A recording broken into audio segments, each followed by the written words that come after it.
instead of worshiping the glorious, ever-living God, they worshipped idols made to look like mere people and birds, animals, and reptiles. And I think how we can look at these images made to look like mere mortal men and birds, animals, and reptiles are our MRI machines and our nuclear weapons and, our great cars and all this other stuff that we invest our confidence in.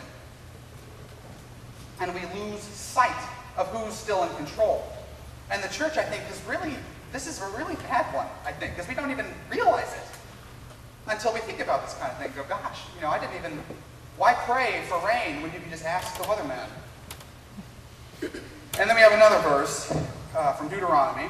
For when you have become full and prosperous and have built fine homes to live in, and when your flocks and herds have become very large, and your silver and gold have multiplied along with everything else, be careful. So it starts off by listing what I would say are very good things. So it's not very good things. Very good things. A nice car, a nice house, a full bank account, a great family. Those are good things, right? Those are blessings. But what more often than not happens, and Moses is warning the Israelites here, do not become proud at that time and forget the Lord your God who rescued you from slavery in Egypt. And I think what happens a lot of times is that we look around at the great wealth and the great stuff that we've accumulated, and we become proud that I've done it. I have managed to buy this kind of car, and I have managed to build this kind of life.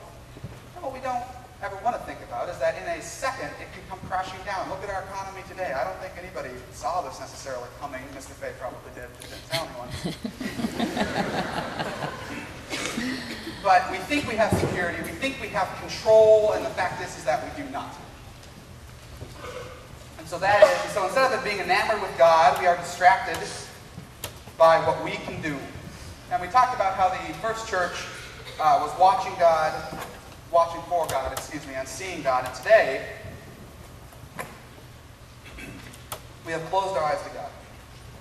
And this is a kind of a difficult one to talk about. And I really could have spent the entire chapel talking just about this one, because there's a lot that goes into this one. But we talk about signs and we talk about wonders earlier. And so today I think we can kind of compute that into what I like to call these little holy moments.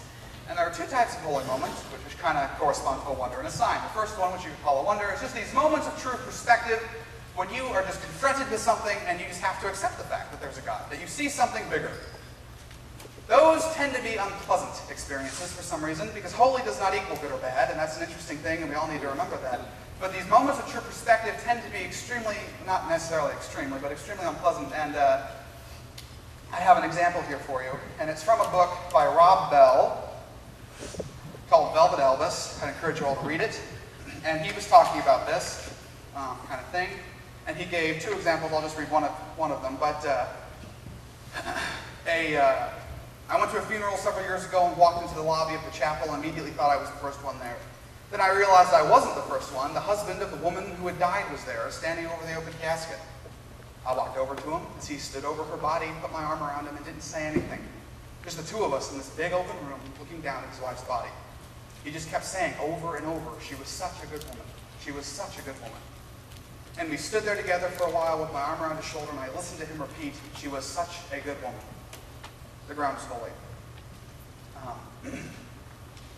And I have a personal one that I'd like to share with you. One of these holy moments. And this happened this summer, actually, not too long ago. I went to Canada on a missions trip, Winnipeg, Manitoba, to be exact. And while we were there, we hadn't been there for very long. It was our first, the first 3 days or so. We met this little girl named Haley. She was only 8 or 9, and she was related to the woman who was our contact up there, and I don't really remember how, but and she just hung around with us. She helped us out. And so every day at the end of what we were doing at our missions trip, we would always meet in a little room, and we would just talk about where we had seen God, and where we had struggled, and then we would pray, and all that good stuff. And so this one night, we didn't even get up to the room until like 10 o'clock. We'd had a long conversation at dinner, so all of us were just like, I don't want to do this. And so we were going to try and, get through it as soon as possible. And she said, I saw God here, blah, blah, blah, move along, hey, Jesus, and go to bed. And so we did that. All of us teenagers, we did that. We went through it as quickly as possible.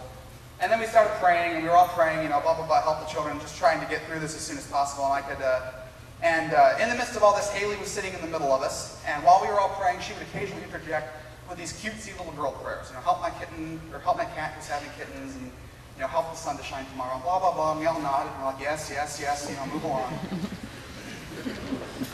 And it was getting towards the end, and I could tell that my youth pastor, Sonny, who's up there, by the way, and you'll all get to hear him next week, I could tell that he was beginning to kind of rev up to kind of do the, ending prayer. I could just kind of tell that he was getting ready to do that. And then out of the blue, and this totally threw me, this little Haley girl in the middle of the room, all of a sudden she starts praying that she will have forgiveness for her father who left her when she was little. What? I just looked at her and I was like, what? Did that really just come out of her mouth?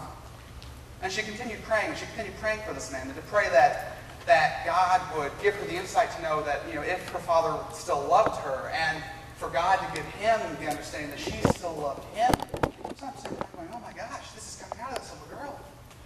And while that was happening, we had two girls up there with us who had both lost their fathers. And I know one of them had lost him pretty recently, within the last 4 months or so of that mission trip. I don't really know when the other one lost her dad. But they both just started crying, because here was this little girl who had never even got to know her father, praying for him. And I heard them crying, and I guessed who it was, because I was like, well, Father, you know them. And as I'm sitting there, it kind of dawned on me that there are horrors in this life that I've never experienced. Because up until this point in my 18 years of existence, my life has been pretty close to perfect. I can't really complain about anything. I haven't lost my father or my mother or anything else like that. And here are these three little girls, these three little children of God, who are all mourning for their lost fathers. And I'm not entirely sure what happened. And I can try and wrap words around it, but it doesn't really give it justice. But it was just basically like this huge veil of grief just dropped over me. And I didn't even know these people, but I just started bawling like a little girl. For those of you who know me, I never do that. And I mean, it was pouring out of me. And usually I'd be like, oh, I'm not crying, or, but it was interesting because this time I didn't care. I just sat there and it was just, and it was just pouring out. And in that moment that grief descended upon me, and this might sound a little crazy, but basically, ladies and gentlemen, God came in the room in that instant. And I don't mean that he opened the door and he was just like, hey, hey, hey, it wasn't like that. But in a very profound sense, in a very profound sense, we're almost done, I told you. But anyway, in a very profound sense, I had this holy moment. I had this moment of true perspective.